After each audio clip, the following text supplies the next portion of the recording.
if you really feel like you want to say names. So I'm hoping to make this fairly informal. Very open to questions, anything that comes to mind. I have a PowerPoint presentation as a guideline, but it certainly isn't something that we have to stick to as we go through today. So feel free to blurt anything out or raise your hand or anything. We'll be open to I'll be open to answering anything, or at least doing my best to answer your question. So, is it alright to get started, Mike? Just kind of go into it. You guys want the lights on or off? Off. Sweet.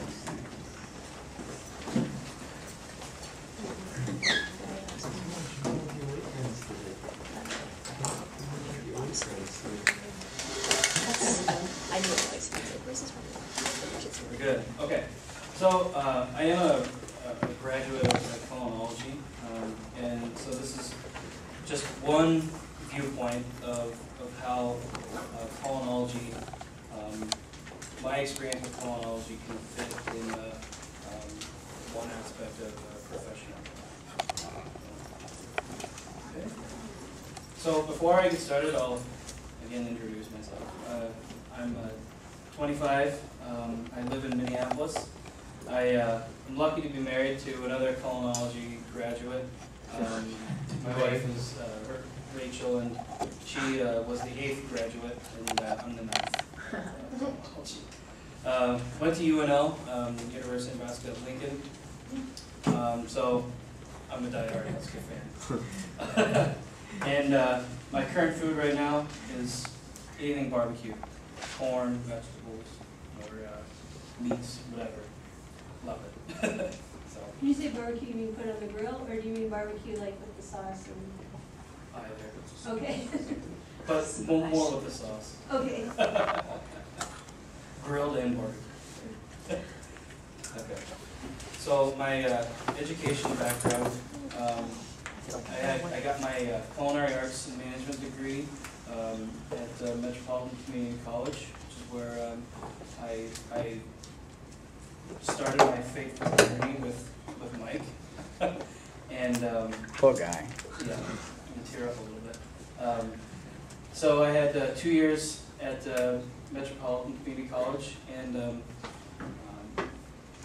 unlike what you guys have here, which is all combined into one program, in culinology at this time, took some of the culinary credits once we got a culinary degree, and transferred those to a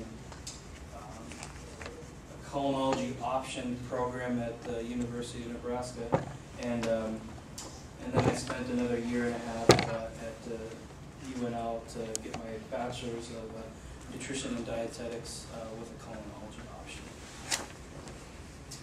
So I spent 2 years in culinary school, and then about 2 years in the university.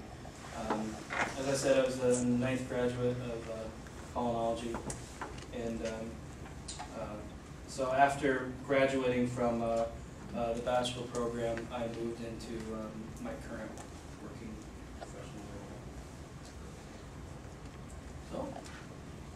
role. So working background. While I was in school, I did work at in the back of the house at P.F. Chang's in Omaha. Floated around in several different positions within there. I stayed there for about 2.5 years. And then, as part of culinology program, not only with the university, but with the culinology program, I completed several internships at a local food salad company in Omaha. Did a research and development internship, as well as a quality assurance internship in the following year. So my current position right now is I work at General Mills in Minneapolis as a product research and development tech.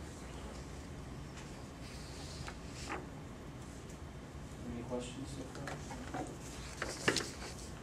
slow down. You're good. All right, thank you. So I'll give a quick, just a quick overview of some General Mills history and some interesting facts. So General Mills started in 1928 with the consolidation of 8 major milling companies that were in the area. And then these are just some interesting facts. But those are personal to me. So in the 1930s and 40s, Wheaties, Kix, and Betty Crocker made their first debut onto consumer shelves in supermarkets. And Wheaties was sponsored the first televised sporting events. So not Gatorade, not Hooters, not anything other than Wheaties. So in the 1960s and 70s, Yoplait and Lucky Charms and Hamburger Helper were introduced. And as you can see, some of these names are fairly, everyone should probably know at least most of them. Be well household names and stuck around for up until now. And then in 1970, General Mills acquired Red Lobster. It was later sold, but we acquired Red Lobster. In 1964, our company's science lab, which we no longer have, but our science lab developed and engineered the submersible, the Alvin, that was later used to find the Titanic in the 1980s. 1980s and 90s, the fruit roll-up and yogurt and Pop Secret came about and were developed. And General Mills was the first one to introduce a national Italian restaurant, Olive Garden.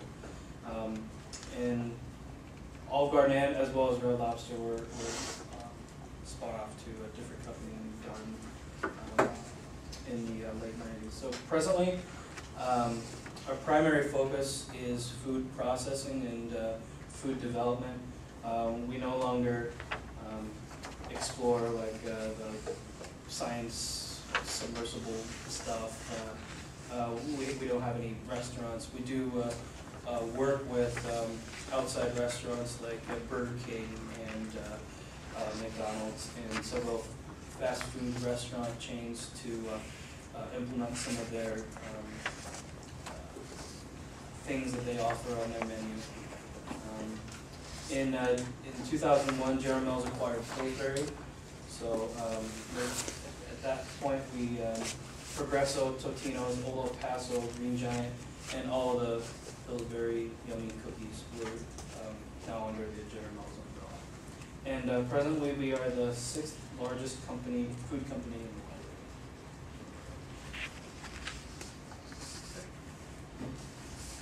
So I work under a division at General Mills called the Meals Division, and it is primarily shelf-stable products, so things that you wouldn't necessarily find in the freezer. Some of them we have branched out into the freezer, but most of this is stuff that you would find in the aisles in stores.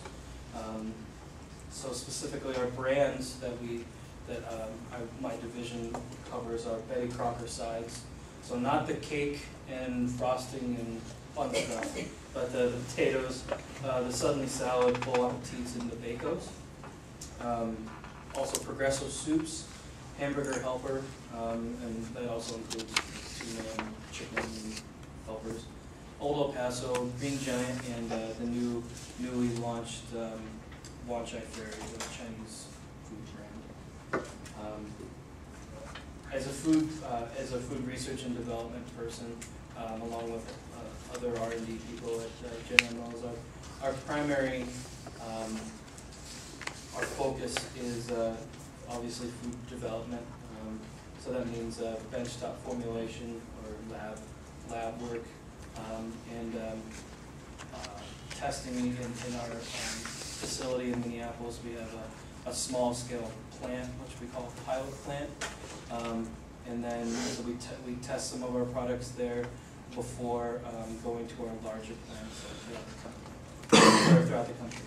Also product tolerance.